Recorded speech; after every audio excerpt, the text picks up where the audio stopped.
truck is warm, more or less. Really cold today, and raining, +4 Celsius, which I think is what, like 32 +4, probably like 36, 37 F, if that. Like, where am I reaching here? Check this out. I'm reaching with my left hand to release the brake. Because I've been driving my Challenger the past 3 days. Love that car, and on the Challenger the brake release handle is over here, but of course the key is on this side. And speaking about the key, so here's my second key. I just dropped off the car at the tire place.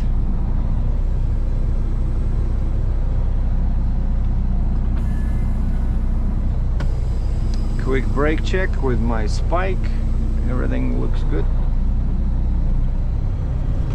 And so I dropped off the car, and then I took an Uber to my truck, and then I started thinking, did I lock the doors on the car before I gave the key to the guy? So basically a funny story happened. So I agreed with them that I will bring the car Sunday today, and I'll just leave it there, and I said, do you guys have any, like, a slot for keys, you know, like most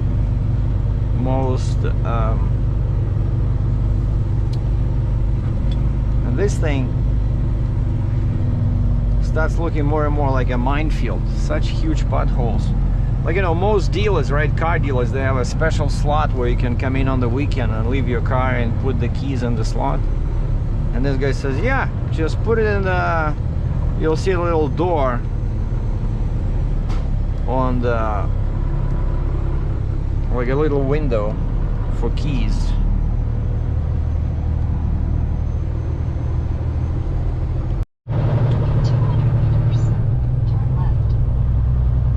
And so I go there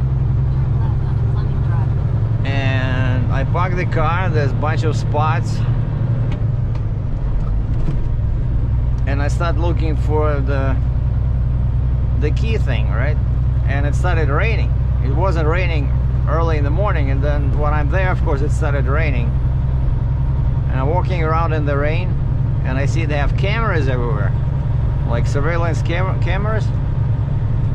And all I could see were like the pipes, you know, the opening at the bottom of the big roll-up door, you know, when they have a car inside and they need to start it, right? So they open that, they put the hose in there so that the exhaust gets outside. But it doesn't look like, I look on the floor through the window, maybe somebody put, maybe that's what they used to put keys in, but I don't see any keys on the floor, because there was another car next to me. I was pretty sure somebody did the same thing. They just drop off the, you know, because everybody's busy, so this way it's convenient. I drop off the car, they know what it's there for. But I also I printed out the order form for these 2 new tires, and I put it in the envelope, and I wrote down my name, my phone number, and my license plate. But I cannot find where to put the keys in, and I'm thinking, what do I do now, you know? And they're closed. They still have emergency roadside assistance, so I thought, if I cannot find anything, so I took a second look around. Nothing. They don't even have a mailbox.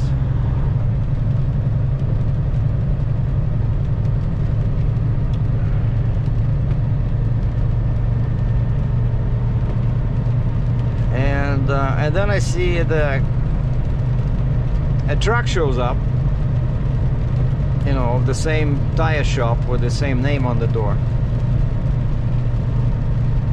And I thought, that was quick. What, they saw me on the cameras? But turns out he was some kind of a roadside assistance guy, and he had to do something in the office. And so he says, hey, so what's up? I said, well, I'm trying to find a way to leave my keys, but I don't see I don't see any slots where you put the keys in. And the guy says, well, they should have a mailbox at the door. Well, first off, that's a bit, you know, it's not safe leaving keys inside the unsecured mailbox. You know, it's just like I think what they had before was a regular mailbox, just where everybody can open the top. You know, it's not like the one where you can put something in and you cannot take it out. It's like an open box. Like, I'm not leaving my keys like that for an expensive car. But I told the guy, I said, hey, there's no mailbox. Because I could see where it used to be. Like, there's still nails in the wall.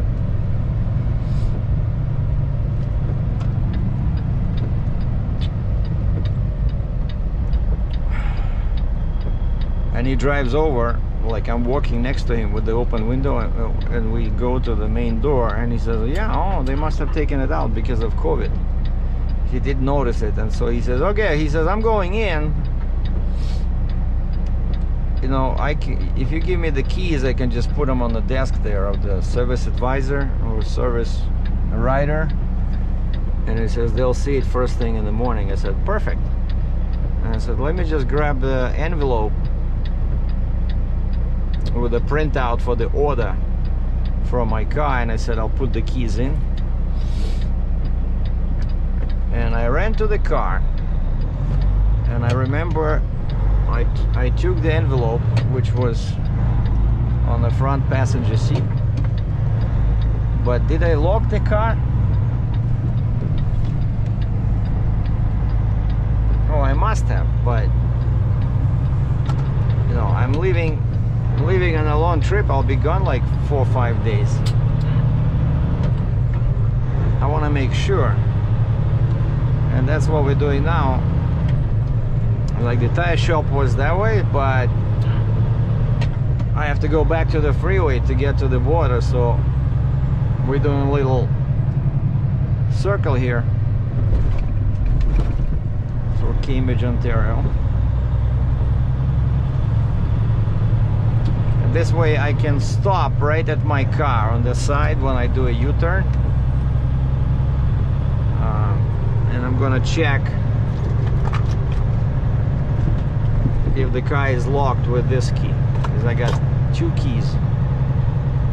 Alright, if only I could make it like this turn over here, because I got 3 axles in the back.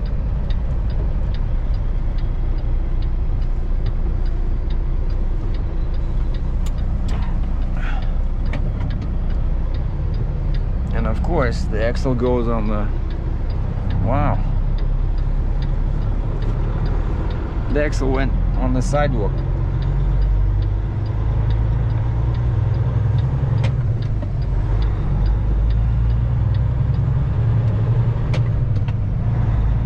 And on this trailer, what's interesting is that I cannot lift the flip axle. Like, you know, I can chain it up, but because it's a flip axle, it has like space at the top for shims, right? And I tried to do it after I unloaded that mystery box, and I even removed the shims, and I put the rear axle on like 2 boards like this high, and guess what? When I reinflated everything, yeah, the tire was off the ground by maybe by 3.5 millimeters, you know, which is not good.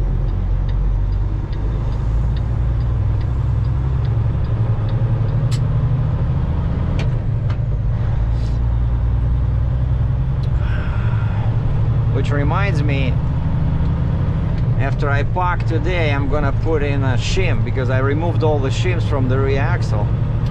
And you can see like the trailer is like this, but where the flip axle is, the top is like this.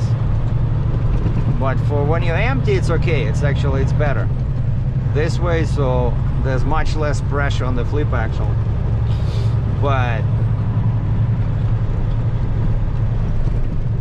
after I load that dozer, it'll be difficult to change change the shims. So I'm gonna do it tonight. And that's the tire shop. You see what I did here? I went around the block.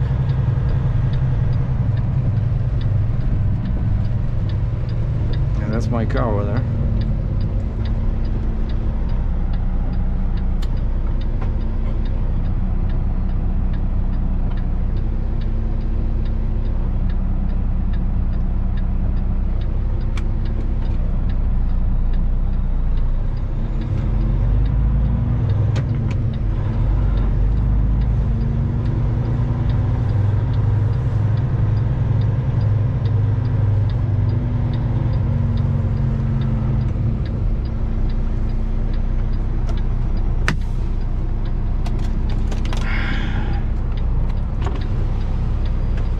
I just want to click the lock button, and this way I know it's locked. All right, now I feel better.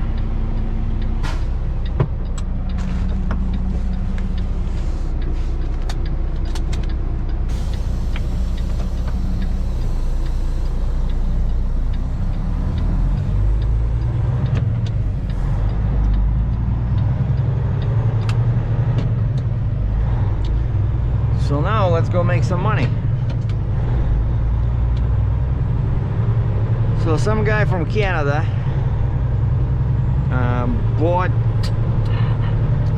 a medium-sized dozer in US, and so my job is to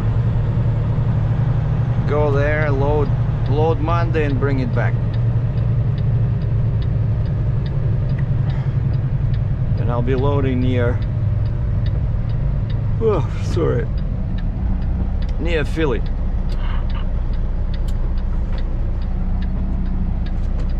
Well, man, I hope this weather gets better once I cross the border, because this is...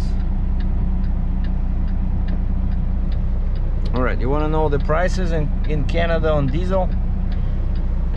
$16.9 per liter. So $17 Canadian per liter. I get the HST back, 13%. So roughly it's pretty much $1 Canadian per liter. So for me, after the tax refund, which is roughly 75 cents US.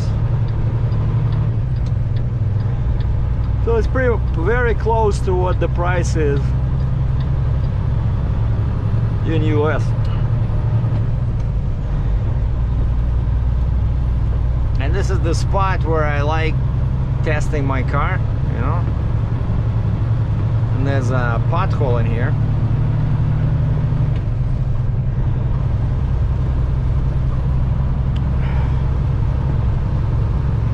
All right, Pennsylvania, here I come.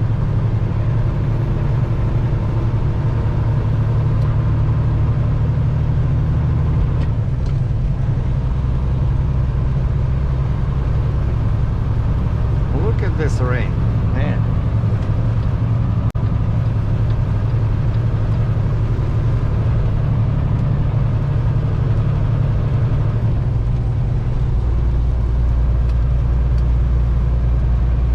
Turn all my lights on.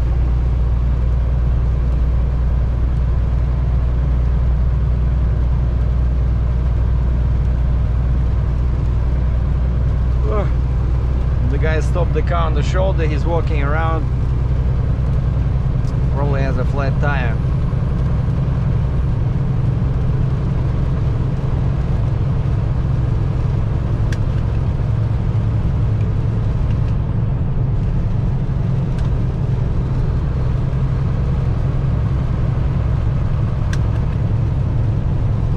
All right, 91 kilometers an hour, ladies and gentlemen. 56 miles per hour, so the cruise is set.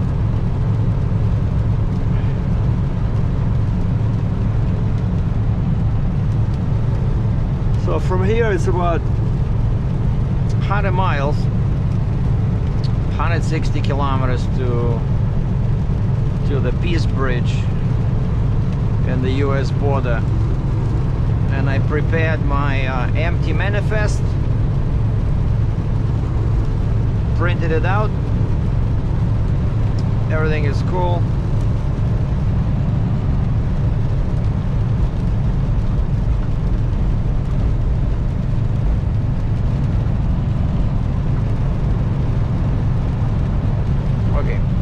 Let me show you something. Like in the rain, when you're being passed by a semi-truck, like water is everywhere, right? Because the top of the tires are open. There's so much water flies from the tires. It makes it hard to see.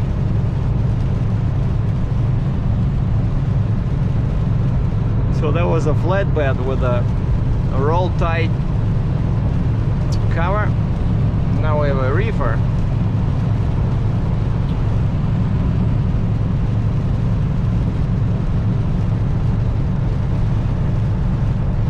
Well, no point for me to rush, you know, like I'm loading Monday. I didn't even order permits yet because this thing is gonna be wide and it's gonna weigh about 50,000 pounds. So I'm gonna be running on 7 axles. I'm gonna put the pusher down and use 3 axles on the trailer. And then the owner, the guy who bought this, oh, the window starts fogging up. I gotta switch to defogging. So the guy who hired me to move this, he has lots of machinery in his yard, and he saw my video about the alignment, and he says, if you want, you can, after you bring the dozer, I can meet you at my yard and we can flip the axle that's on the top now. Because that's why they were not able to do the alignment, right? Because that shop where I went on Friday, they had no way of flipping the 3,000-pound axle. So it's best to do with a excavator. And my next load after this dozer is a 80,000-pound excavator, again out of PA. And so for 80,000 pounds I want to have 8 axles because my trailer is so heavy. And so I wanted to put that axle down anyway. And so when I pick up the dozer, I'm gonna call that alignment shop and book an appointment so that before I go back to PA, I want to align that last axle. And they did a great job with alignment. They said they didn't have to cut bolts on both sides, you know, those alignment bolts with nuts. They said they took off only one on one side, and they were able to move the axle just a little bit. Let's say the axle was sitting like this, right? It was pushing the rear of the trailer to the ditch, and so they took one bolt and they straightened the axle and they put the new bolt in because they cannot be reused. And I didn't have to back against the spike. I said, how did you guys make sure that the axle is flat against the trailer? Because of course it's a flip axle, right? Again, it's loosey-loose, you know. And they said they have some kind of a hydraulic device, like some kind of like a ram apparatus that can push the axle to the trailer. But as soon as they did that alignment, I see everything is perfect. I see equal amount of the ramp of the trailer in each mirror. So the trailer is going straight.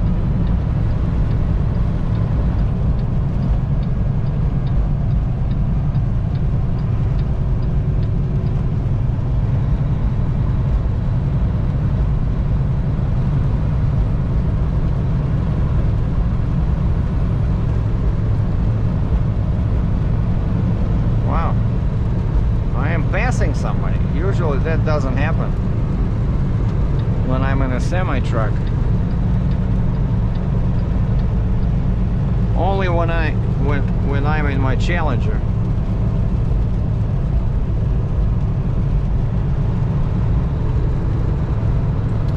Yeah, that's what's happening this week. The dozer load, then flip the axle, do the alignment, go back, do the excavator, bring it back. I don't know, this I don't see any decent loads out of Canada. It's all US to Canada, but it's not very far to go empty, so I don't mind. And then after the excavator,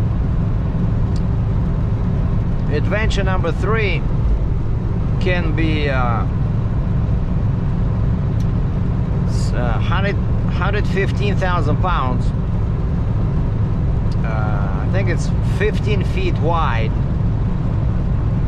but not very tall, so very heavy, very wide. So I'm gonna go there with a Jeep, with a Stinger.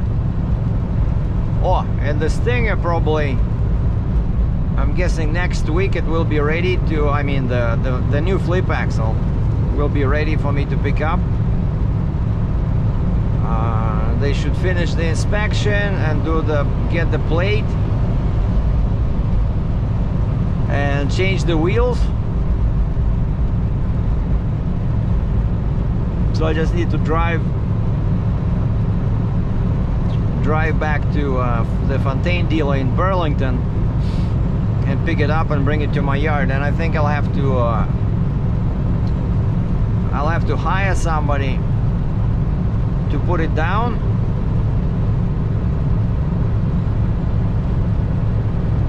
because I want to attach it to the Stinger, to the spreader bar, and I'm gonna use that new axle with this next load.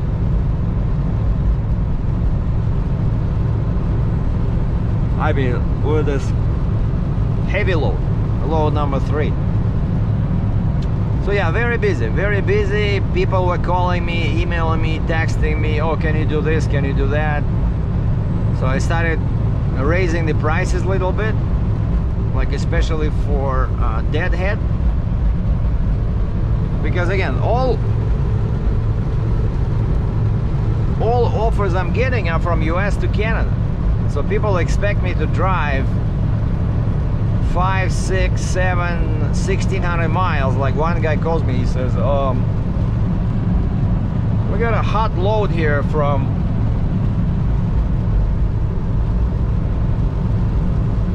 Texas. And I said, well, you realize that I'm near Toronto, right? He says, yeah, but we're gonna pay you for this. And then he tells me about the load.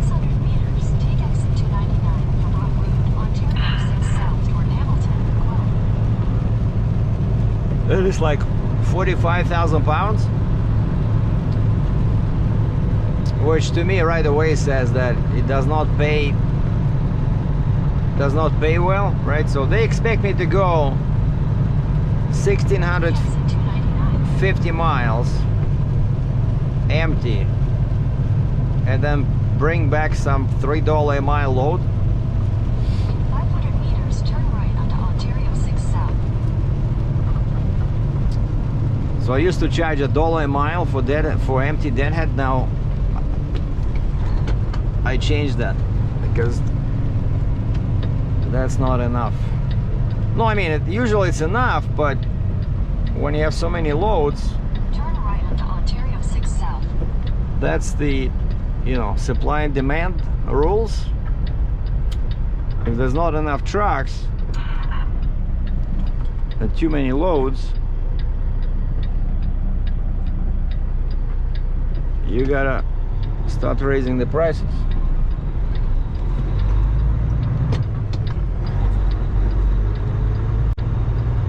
Continue on Ontario 6 South for 25 kilometers.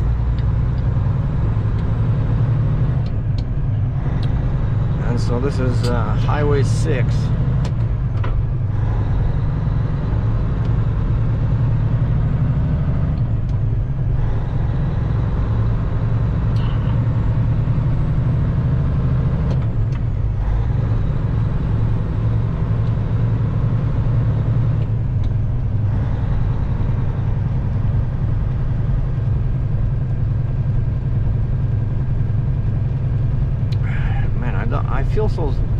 I feel like I slept 7 hours, but this weather makes you feel sleepy,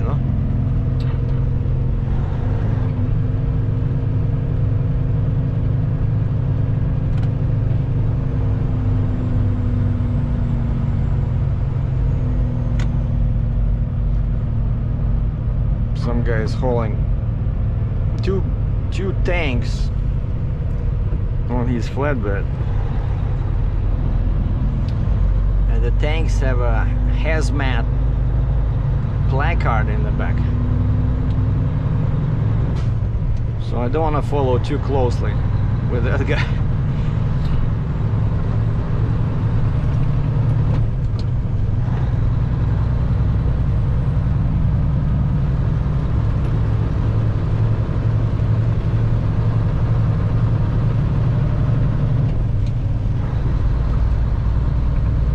This area used to have lots of houses for sale, and then I can see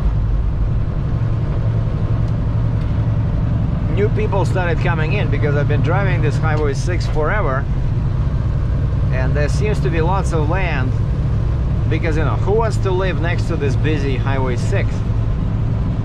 And it's all mostly farms over here.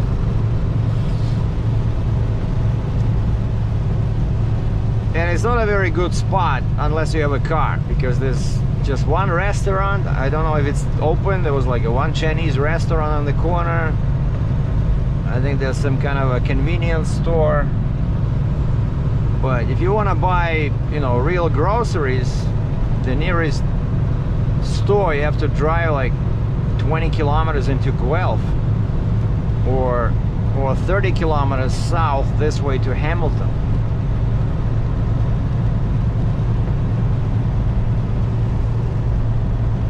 That's why people were selling out.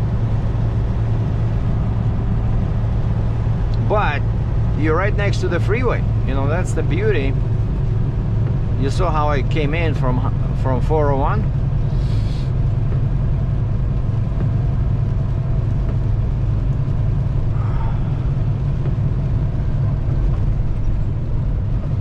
Yeah, sometimes cops like sitting here on weekends, because the speed limit first at the light it's 50 kilometers an hour, then it becomes 80, then over here for some reason it becomes 60 again. And there's a road there on the left, and especially on the weekends, I don't know now, but especially on the weekends, the cops like sitting there, because the same thing happens from the other end. The speed limit is 80, and then when you come into this area it becomes 60. And of course, if people are driving 100 kilometers an hour, which is 20 over, then it's okay. But then they don't slow down when they come into the 60 kilometer zone, and that's 40 kilometers over, and that's of course easy pickings for the cops.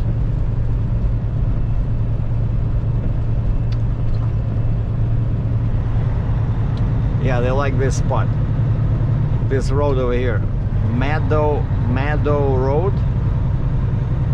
and they sit over here, and they aim their radars towards this end.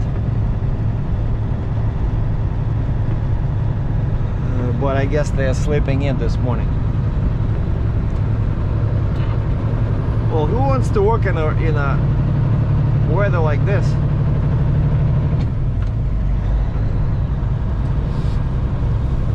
All right, back to 80.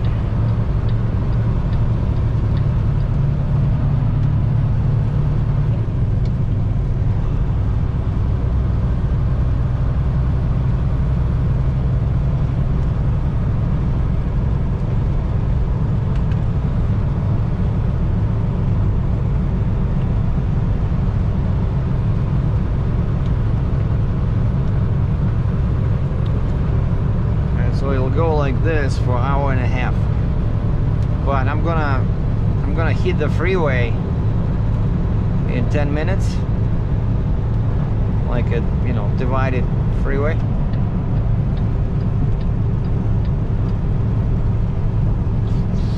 Well, let's see what this guy is hauling. So some kind of a blue tanks that looks like those tanks on the railroad. Oh, it's a tanker, man. I thought it was a flatbed with 2 tanks on top, but it's some kind of a tanker, and instead of 1 big tank, he has 2 small tanks on the same chassis.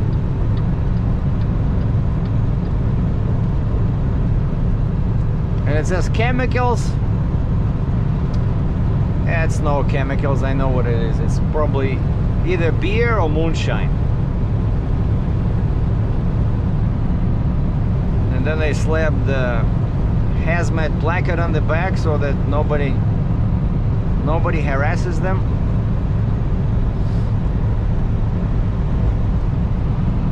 Yeah, moonshine. I think it's moonshine.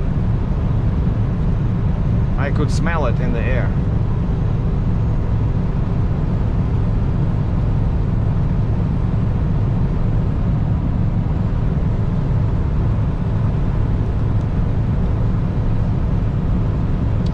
Oh, and then one more thing, of course, I gotta do when I come back from US is go pick up my car.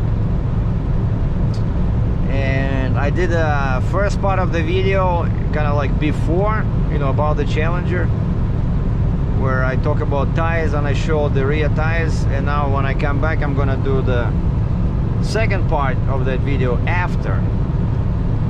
And it'll be interesting to see like how big of a difference 275 tires make towards, as compared to 245 tires. And I'm gonna take the car for a spin and talk about my impressions, if I feel any better traction. Actually, for that video it would be cool to have a weather like this, because I know with old tires it was dangerous. You had to watch your throttle. But of course, I have a traction control on the car, right? Like all modern cars, we have traction control, but it's a rear-wheel drive car. So you gotta be careful in the rain.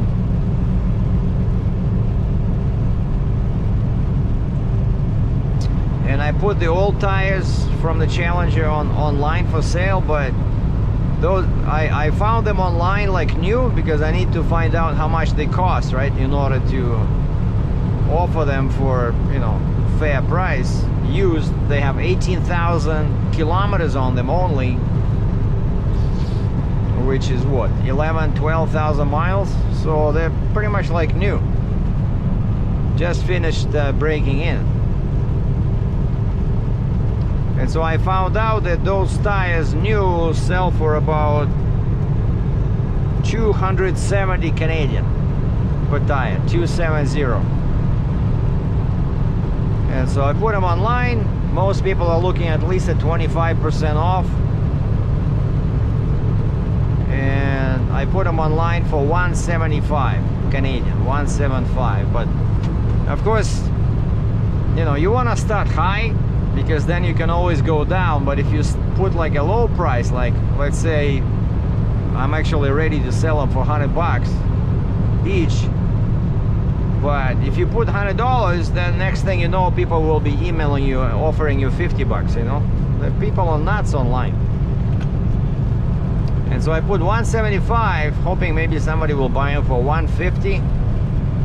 And I had 3 people, maybe 4 people emailing me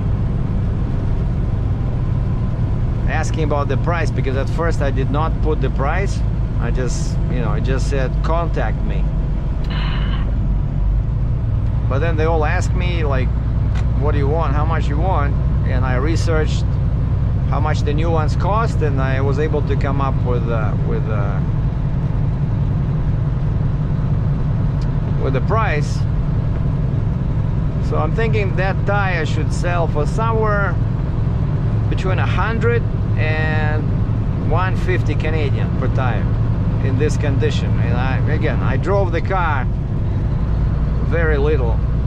So 2.5 years, I have 18,000 kilometers. So which means that for me, I think maybe leasing this car would be a way to save money, because, you know, I never drive them too much. All my vehicles, I think once I had 10,000 a year on one car. Oh, I think on the Mustang. On the Mustang, when I sold it, I think I had like 25,000 kilometers. But because I went to Florida, I went somewhere, I think I went to New York City. No, with this car, I think what I did a trip to New York City once.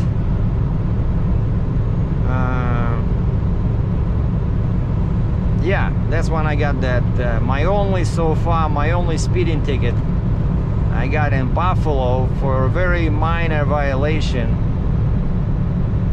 10 miles over. No, wait, it was 15 miles over. And the guy stops me and then proceeds to give me compliments about the car. So everybody likes my car. Oh, even this morning, when I came out of the hotel and I had a camera in my head, I was recording the video for about the tires. Some guy comes over and he says, what did he say? What's Flowmax? Flowmax, what does that mean? Sorry? When it says Flowmax on there. It says Flowmaster. Oh, Flowmaster, sorry. That's the type of a muffler. It's the brand of a muffler that makes people wonder if the hell is coming. Nice car. Thank you. Well, he saw my little sticker I put on the fenders. I said Flowmaster, and the guy says, well, I used to run track,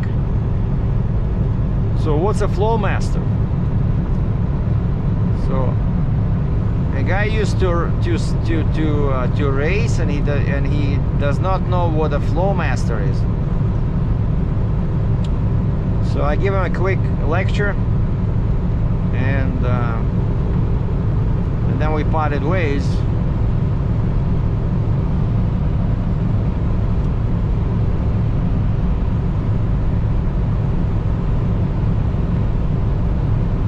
So that's a $200 ticket over here. If they catch you at 20 kilometers over, doing 100 in an 80 kilometer zone, they say that's $200 Canadian fine. But usually they don't bother you. If it's like 15, 20 over, they don't bother you. But 30, 40, 50, that's when you get in trouble.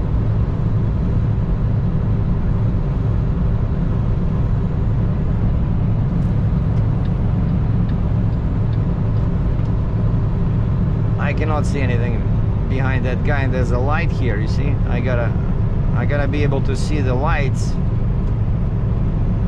Do I need to brake or not? Well, this is green. This is good.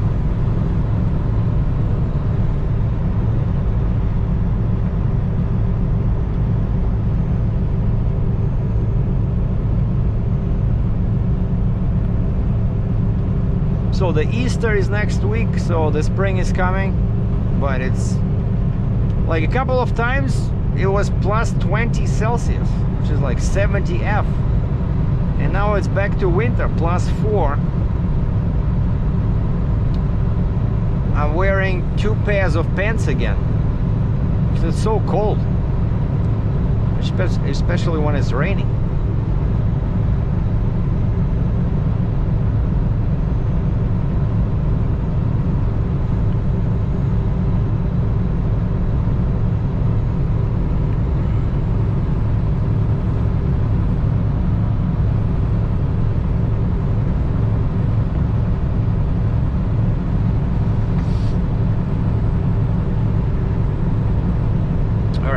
We got 5.7 kilometers, 3 miles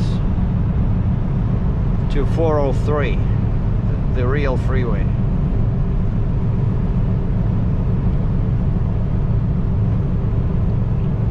But I gotta be in this lane, so I'm gonna stay here. Oh, another Challenger, black. I'm glad that you don't see too many of them, you know, because it's such an unusual looking car. I always notice them, you know. I like this classic look with the round headlights in the front. I love this car.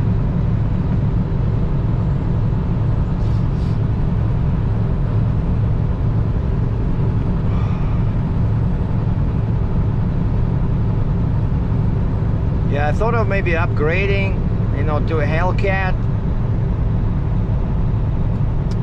That's too much money. That's like 70,000 bucks. And this car is pretty fast, like especially now after the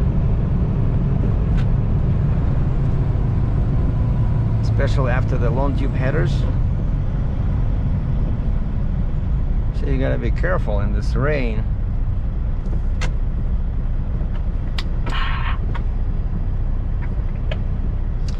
So yeah, after the long tube headers, I'm not selling this car. Well, I still owe quite a lot of money on it, to be honest with you, because people were always saying bad things about the Mustang, right? That the engine was too small, that 305 horsepower was not enough. And so I traded that one in and I got this one. And so I went from 305 horsepower to 485. And of course now I'm upside down. I owe more than what this car can sell for. But I don't care.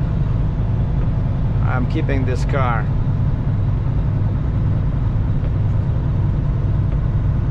Till I stop enjoying it, which even after 2.5 years, you know, I still love it. I don't know.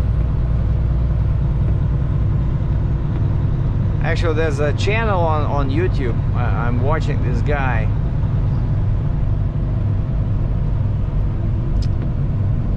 Some kind of a rich guy in California, and he bought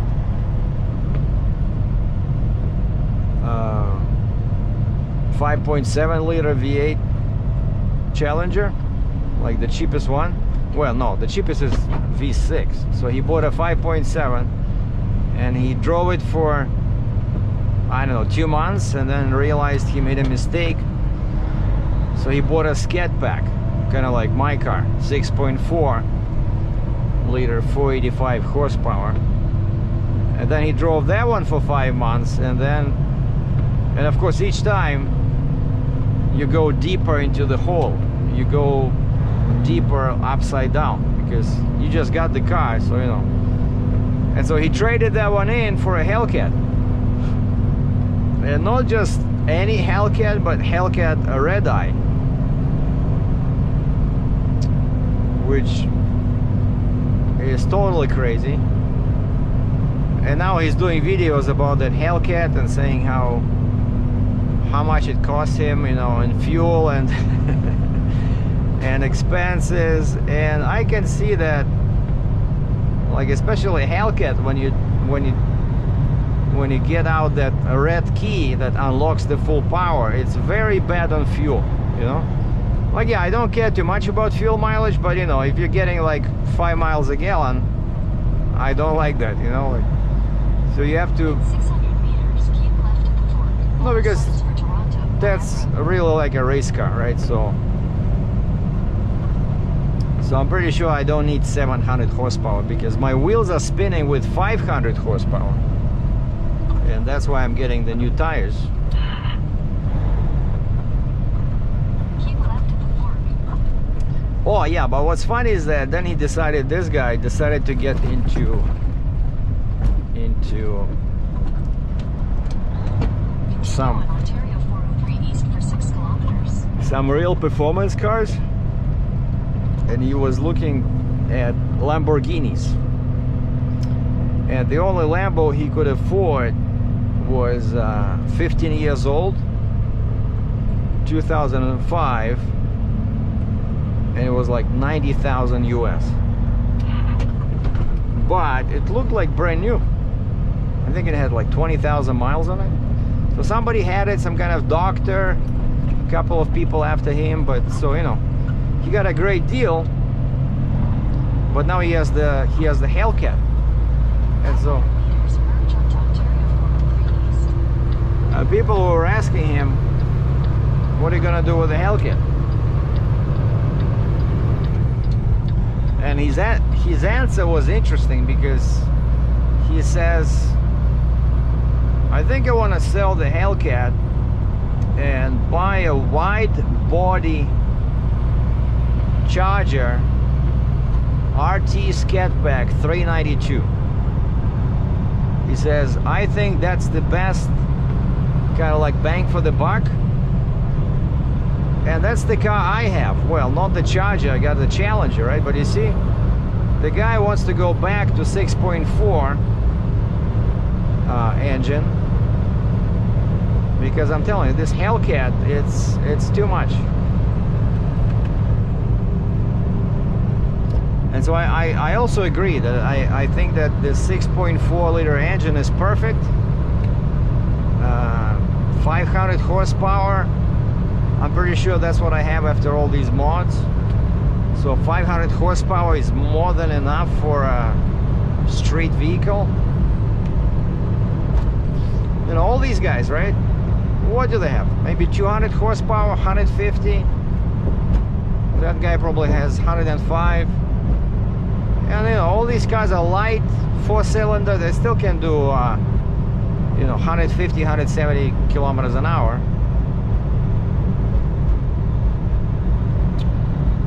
So, if you're looking at a Challenger, that's my advice. I mean, Challenger or Charger, I would say the best bang for the buck is the 6.4 liter Skatback or 392.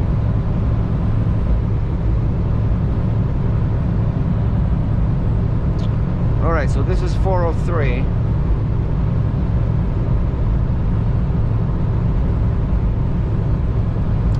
And we're going east towards Toronto.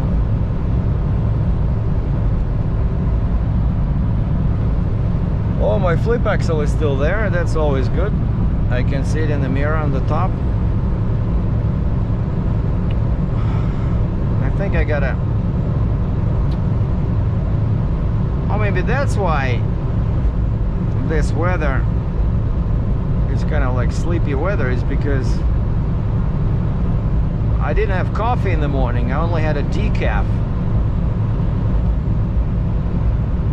So I think I'm gonna stop at the Pilot before the border and get some real stuff. They have a couple of machines over there, you know, beans to what is called, beans to cup, like taste.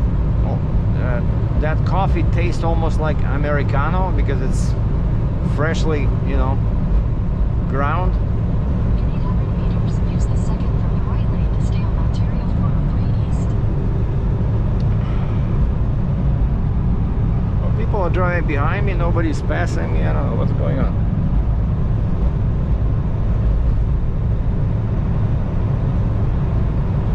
But this place is tricky. I'm pretty sure there's... Second from the right lane to stay on Ontario 403 East, then use the middle lane to take the Queen Elizabeth Way exit. Yeah, see, it says stay in the second from the right lane.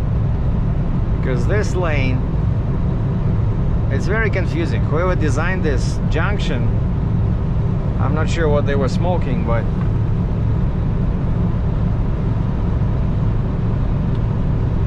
if you're in this lane, you're gonna end up at the shopping mall. Middle lane to take the Queen Elizabeth Way exit, then keep left. So there's only one lane that goes to QEW,